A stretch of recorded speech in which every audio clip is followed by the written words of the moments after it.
for the Honorable General Washington. He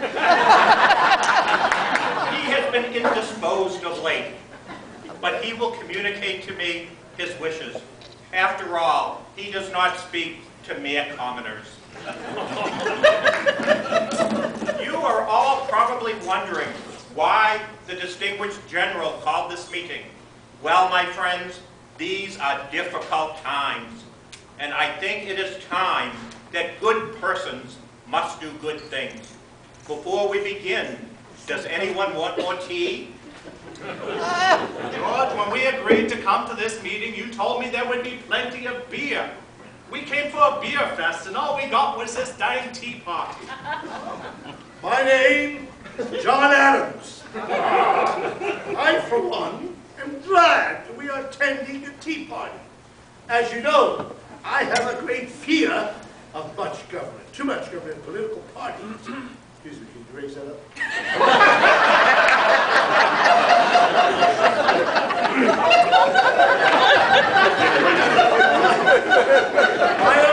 My allegiance to the king, not to the politicians in Parliament. If we cannot convince our fellow citizens of the value of a tea party now, I fear it will be 230 years until the concept of a tea party becomes popular. Oh, John, there you go again with politics. I think as a host to our guests, you should have asked your cousin Samuel to assist with the beer. You know his beer is very good. The general informs me. I think we are here for reasons other than beer. Well, George, as everyone knows, my husband nominated you to serve as our commander-in-chief. But if this is going to turn into one of those political debates about our future, you know, when men become tyrants, when left by themselves with too much power, women are not going to sit by, be bound by laws if we have no voice.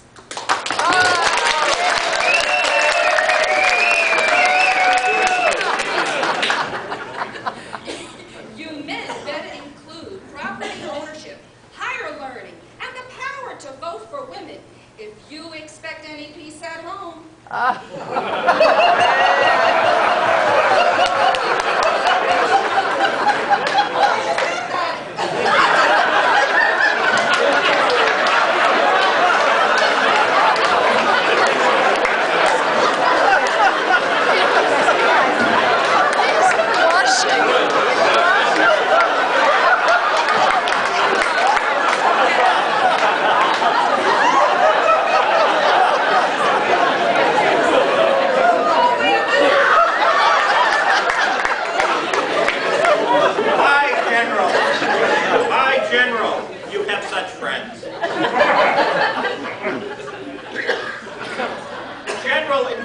Me that since he has wooden teeth, he cannot drink beer.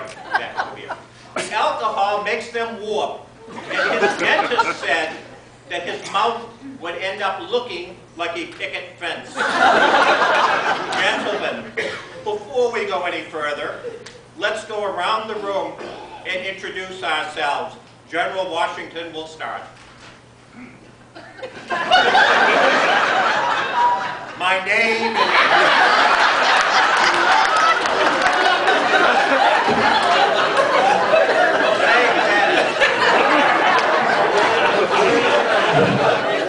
His name is George Washington. And this is his lovely wife, Martha.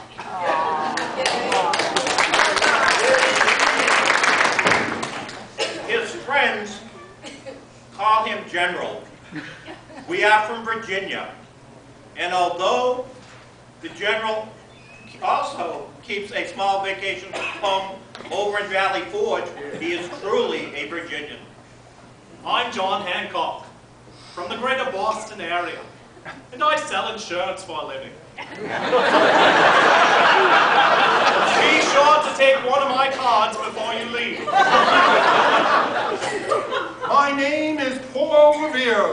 from the Boston suburbs. I ride into town each day. It's a short commute. I'm a silversmith by profession, and we're running a special all this week on flatware. Be sure to get one of the brochures on your way out as well. My name is Horatio Harris, and I am a lawyer from Illinois Territory. I happened to be in town on business, and I saw the sign in the lobby that said, "Revolution meets here." So I thought I'd join you. Pleased to meet you, Horatio, but I still don't understand why you are here. The rest of us all knew each other from the country club, but you just seemed to wander in here. Surely you have something better to do than attend a tea party. Well, Mr. Hancock, I have a small confession to make. The truth is that I once had the strangest dream, which I confess has changed my life. I dreamt it was 130 years in the future, and my great-great-grandson would be destined to start an organization which would end war, cure disease, stop poverty, and bring peace and understanding. Ever since I had that dream, I have been plagued by an urge to attend meetings. At least once a week. Even when I travel, I have come to call these meetings make-ups. Although I don't really know why. That is a truly wonderful but strange dream, Mr. Harris. However, if it does pass, thank you. If it does come to pass, I hope they would name your great-great-grandson after me. Who would name their kid Revere Harris? Okay, gentlemen. Let's get back to business. General Washington proposes that we invite a large group of like-minded people to come to Boston to discuss how we can all join forces to make this world a better place. We could find a friendly inn and park our cars for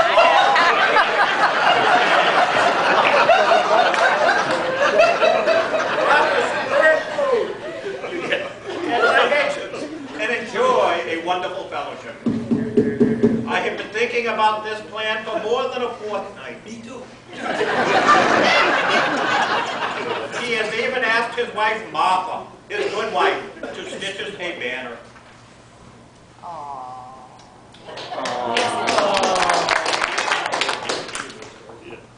Work in progress. But I think you get the idea. My friend Betsy Ross originally volunteered to help me, but she was tied up with another service project and would not have the time. However, she did have some red, white, and blue material left over that we could use. That's a wonderful idea, George. I know quite a few friends and people in the Canadian territories I could invite. I know some French and some Russians as well. Gentlemen, and fine ladies, allow me to introduce myself. I couldn't help but overhear the conversation. I am Sir Dennis Eaton Hogg, appointed to the Fair Isles of Bermuda by His Majesty King George III. I, too, know a few